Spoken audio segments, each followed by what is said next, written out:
بسم اللہ الرحمن الرحیم. میرے کوہات کے بزرگوں، بھائیوں، بہنوں، السلام علیکم. نعرے بھٹو. میں پاکستان پیپلز پارٹی کے کارکن کا، عہدیداروں کا، تنظیم کا، امیدواروں کا شکر گزار ہوں کہ آپ نے پاکستان پیپلز پارٹی کا جو کنونشنز کا سلسلہ اس صوبہ میں میرے لیے رکھا ہے. شکر الحمدللہ پاکستان پیپلز پارٹی کے یہ جو کنونشنز کے سلسلے ہیں یہ بہت ہی کامیاب رہے ہیں، اور آپ نے پیپلز پارٹی کے جیالوں نے، شہید محترمہ بے نظیر بھٹو کے بھائیوں نے، قائد عوام کے سپاہیوں نے یہ پیغام دنیا بھر میں اب پہنچا دیا ہے کہ پختونخوا میں پاکستان پیپلز پارٹی موجود ہے. شہید ذوالفقار علی بھٹو زندہ ہے اور زندہ رہے گا. ساتھیوں، ہمیں کہا گیا کہ پختونخوا سے آپ اپنا کنونشنز کا آغاز نہ کریں. اب ہمیں کہا گیا کہ پختونخوا میں یہاں کا جو سیکیورٹی سچویشن ہے وہ بہت مشکل ہے اور دہشت گرد پھر رہے ہیں. ہمیں کہا گیا کہ پاکستان کی جو سیاست میں جو آج سب کچھ ہو رہا ہے، یہاں تو فیصلہ تو ہو گیا ہے، کسی اور کو وزیر اعلیٰ بنانا ہے. آپ آئے. میں نے کہا کہ پاکستان پیپلز پارٹی کے جیالے ڈرنے والے نہیں ہیں، جھکنے والے نہیں ہیں.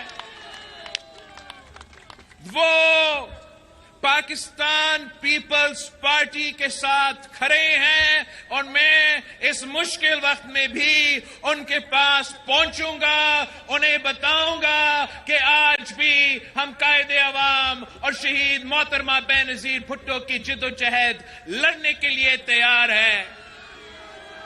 اور آپ نے اپنا کامیاب کنونشنز کے سلسلے میں جب کیمپین کا باقاعدہ آغاز بھی نہیں ہو چکا ہے، سکیڈول بھی نہیں آیا ہے، آپ نے تو ثابت کر لیا ہے کہ دوسرے تیار ہو یا نہ ہو، پیپلز پارٹی کے جیالے ہمیشہ الیکشنز کے لیے تیار ہے. پیپلز پارٹی نے ہر دور میں عوامی سیاست کی ہے. پیپلز پارٹی نے ہر دور میں پسماندہ علاقوں کے مظلوم عوام کے نمائندگی کی ہے. پاکستان پیپلز پارٹی نے ہمیشہ غربت کا مقابلہ کیا ہے. پاکستان پیپلز پارٹی نے ہمیشہ کمزور طبقہ کا نمائندگی کیا ہے. اور آج کے جو معاشی بحران ہے، آج کا جو سیاسی بحران ہے، آج کا جو جمہوری بحران ہے، انسانی حقوق کا بحران ہے، ان تمام مسائل کا حل آپ کا پیپلز پارٹی کے منشور میں موجود ہے. اس قائد عوام شہید ذوالفقار علی بھٹو کی نظریہ میں موجود ہے.